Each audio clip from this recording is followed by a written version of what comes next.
The string quartet swelled as if it could drown out humiliation, but nothing masked the usher's tight smile when he scanned the iPad and shook his head. "Sorry, ma'am, your name isn't here." Chandeliers glittered. Hydrangeas leaned like clouds. My heart did not lean. It locked. 5 feet away, a chalkboard sign welcomed "Family Only." I moved closer, voice level. "Check Monroe, Lorraine Monroe." He scrolled, cheeks pink. "We have Logan Monroe, father of the bride, a Lila Monroe, flower girl, no Lorraine." The people behind me shifted, programs rustling like small storms. I spotted my son, Caleb, by the aisle runner, handsome in charcoal and certainty. Beside him, his bride, Sienna, laughed too loudly with her sister at some private joke. When he saw me, his mouth twitched into a smirk I didn't recognize. I crossed the marble floor. "Caleb," I said, "there's been a mistake." He rolled his eyes, then leaned close enough for me to smell his cologne, cedar and something metallic. "Did you really think you'd be invited, Mom?" The quartet slid into a brighter song. The room tilted. "I raised you," I answered, breath careful. "I held 2 jobs when your father left so you could stand here." Sienna touched his sleeve, nails pale as seashells. "Babe, the coordinator needs you." To me, she added, voice sugar glass, "Lorraine, today is about joy. Please don't make drama. If you're watching this, drop a comment. Hit like and subscribe, because what happened next began with humiliation at a velvet rope and ended with a phone that wouldn't stop screaming. You'll want to know why those rings almost never reach those fingers. My name is Elise Catherine Monroe. I am 68 years old, and this morning my son and daughter-in-law erased me from their guest list deliberately. They told the staff, "If she shows up, say her name isn't here." A breath later, I did what I have always done. I adapted.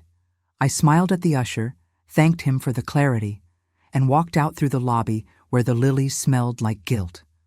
The hotel's revolving door whooshed like a countdown. Outside, Chicago wind lifted the hem of my navy dress. Across the street, my brother-in-law, Frank, loyal in the way some men are when they finally ask themselves who fed them during hard years, waited by a beat-up pickup he refused to replace. He looked at my face once and cut the engine. "They did it?" he asked. "They did it," I said, "and now we do this right." We had 40 minutes until vows. 2 days ago, ID found the proof that hardened my spine, a group chat screenshot forwarded by my niece Heather, who works banquet staff on weekends. Sienna had written, "Delete Lorraine Monroe from RSVP. She's dramatic and broke. Gifts will be better without her." Caleb replied with a thumbs up. I had also discovered a different insult, one in ink, an updated estate plan, Sienna drafted in a template app, with my name penciled into a paragraph about liabilities. She'd left it printing at Caleb's place. Heather tucked it into an envelope and slid it under my apartment door. Frank and I climbed into the truck. He handed me a small metal tin, my ammunition. Inside lay receipts, photos, and a copy of the promissory note from when I loaned Caleb $42,000 to start his design studio. The note required monthly payments after his revenue hit a threshold. He'd hit it last year, hit it this year, and invited everyone but me to celebrate the expansion paid for by my quiet sacrifice. "Are you sure?" Frank asked at a red light. "Once you pull this, you don't get today back." "I already lost today," I said. "This is about tomorrow." We parked behind the loading dock where smokers stamped out nerves.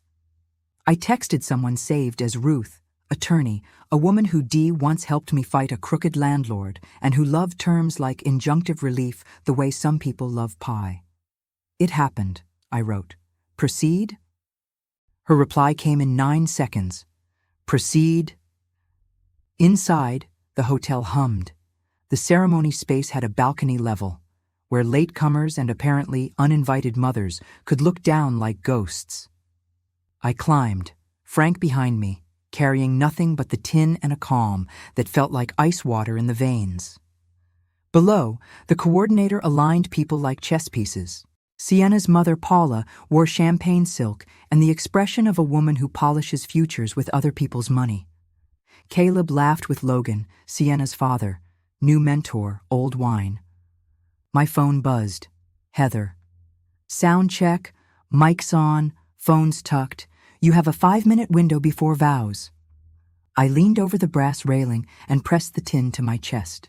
I remembered another ceremony, Caleb's kindergarten graduation, the gym smelling like crayons and orange drink. He'd run into my arms and whispered, "Did you see me, Mom?" I always saw him. That boy was missing today. Frank squeezed my shoulder. Ready? Ready. We moved to the mezzanine lobby. Ruth met me in a charcoal suit sharp enough to cut rumor.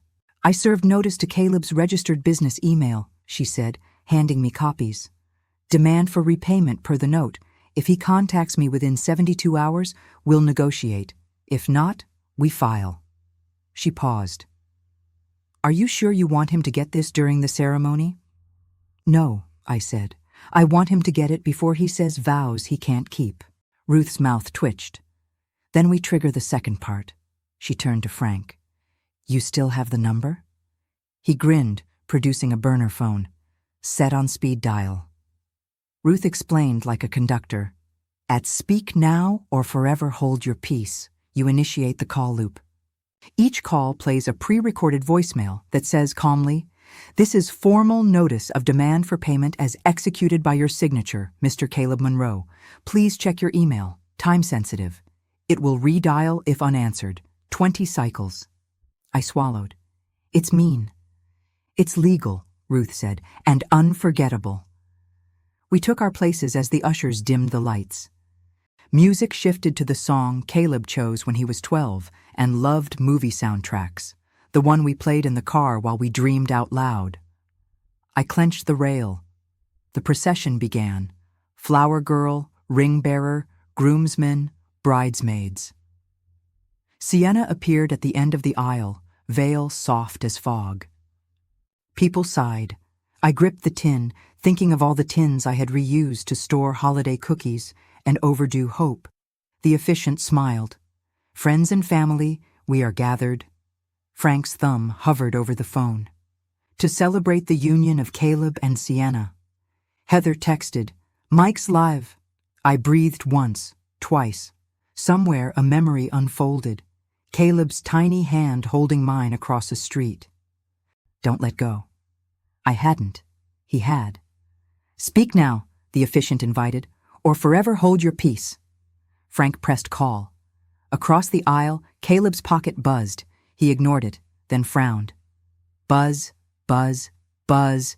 He dug out his phone. The screen lit his uncertain face. He silenced it. It redialed. He glanced at Sienna. She whispered, "Ignore it." It rang again, insistent as debt. The room shifted, curiosity turning to unease. The officiant tried to continue. The phone blared again. Logan hissed, "Turn it off, son." Paula folded her lips.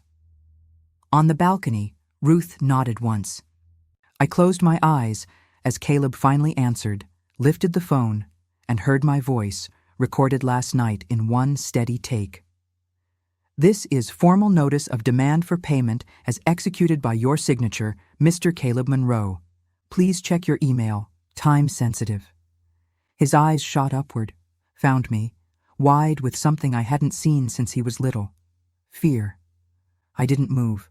The call redialed, and then the call resumed. Caleb's face drained of color, the way it had the day he broke his arm at 12 and realized bones weren't unbreakable. But this time it wasn't pain, it was exposure. The phone buzzed again, louder now in the silence of 100 guests. Each ring sliced through violins, through vows, through the illusion of joy. "Answer it," Sienna hissed, tugging at his sleeve. "Just turn it off." Caleb pressed it to his ear, jaw clenched. He listened long enough for the message to repeat, then ripped the phone away like it burned him. His eyes found mine on the balcony. He mouthed, "What did you do?" I didn't flinch. I held his gaze the way I used to hold his feverish forehead at night, steady, unafraid. "Is there a problem?" the officiant asked carefully, his smile wobbling like glassware in an earthquake. Guests murmured. Paula, Sienna's mother, waved her hands. "It's just a phone. Go on." But Caleb's hands were shaking. He knew this wasn't a wrong number. The phone buzzed again and again. Each ring was my unpaid sacrifice demanding recognition. Finally, Ruth stepped forward from the mezzanine stairwell, heels clicking like gavels. She didn't raise her voice, but her words carried, "My name is Ruth Carver, counsel for Ms. Monroe. The groom has received legal notice regarding a debt owed. He will need to review it immediately." The guests gasped, the kind of sound that sucks the air from a room. Logan, Sienna's father, barked, "What nonsense is this?" "Legal, documented, binding nonsense," Ruth replied evenly, handing copies to the nearest usher, who passed them forward like contraband. Sienna spun toward me, veil trembling. "You evil witch!" she shrieked. "You planned this? At his wedding?" I leaned over the brass rail. My voice was calm. "No, Sienna. You planned a wedding without me. I planned accountability." The officiant tried again. "Shall we continue?" But Caleb snapped, "Stop." He stumbled toward the front row, clutching the papers, scanning the numbers. His lips moved. "I never," he started, but Ruth's voice cut in, sharp as winter air. "You signed the note, Mr. Monroe. You reached revenue threshold last fall. Payments were required. You hid profits while asking your mother for more." The room erupted, whispers, gasps, heads turning. Guests who had toasted champagne an hour ago now looked like jurors leaning in for the guilty verdict. Sienna hissed into his ear, forgetting her mic was hot. "Don't let her win. Tell them it's fake. Tell them you never agreed." But Caleb didn't lie. He looked up at me, eyes glassy. "Mom, I thought you'd never enforce it. You're my mother." The old ache stabbed, but I didn't waver. "And you thought that gave you permission to erase me, to erase the one who built this day with sacrifice." For a heartbeat, everything froze. The string quartet silent, the flowers wilting in heat, the bride clinging to a man unraveling. Then Logan bellowed, "Enough!" He strode down the aisle, grabbed Caleb's shoulder. "We can make this disappear. My lawyer will handle it. Marry my daughter, and the rest can be buried." But Caleb's hands shook too badly to hold vows, let alone a bride. He shoved Logan's hand off. "I can't," he whispered. "I can't marry you like this." Sienna shrieked, her voice echoing against stained glass. "So you choose her over me, the woman who ruins everything?" "No," Caleb said hoarsely, tearing the boutonniere from his lapel.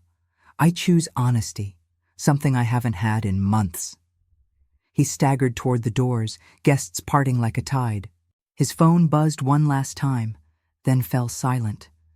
The ceremony collapsed into chaos. Paula screamed at Ruth. Logan barked orders at the manager. Sienna collapsed against her sister, veil tangling in tears.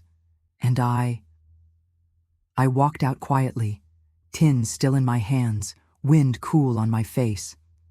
2 weeks later, the newspapers called it "The Wedding That Died at the Aisle." Photos leaked, Caleb storming out, Sienna crying mascara rivers. The gossip blogs feasted.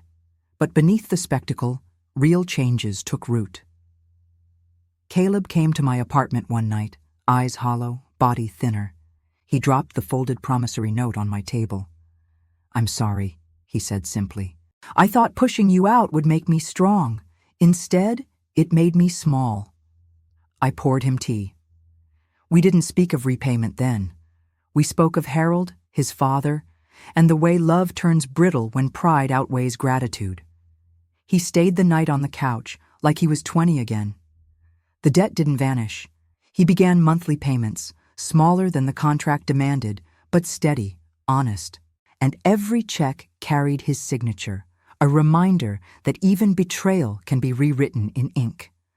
As for Sienna, her family tried to spin the story, but the documents were public. Their whispers about my bitterness couldn't drown out the facts. Within months, the engagement was dissolved. She returned the gifts, though not all. The diamond bracelet stayed missing, but I let it go. Not every wound requires pursuit. I still walk by the hotel sometimes. The hydrangeas have been replaced with new blooms. The lobby chandelier still gleams. I imagine another mother stepping inside, heart full of hope. I pray her name is never missing, because when you erase someone, you forget that silence has teeth. You forget that a mother's dignity is not a courtesy, it's a contract. Have you ever faced betrayal? Share your story in the comments, and don't forget to subscribe. Because sometimes revenge isn't about rage, it is about making sure the truth rings louder than vows. And the truth is this: a mother's love can forgive, but it will never be erased.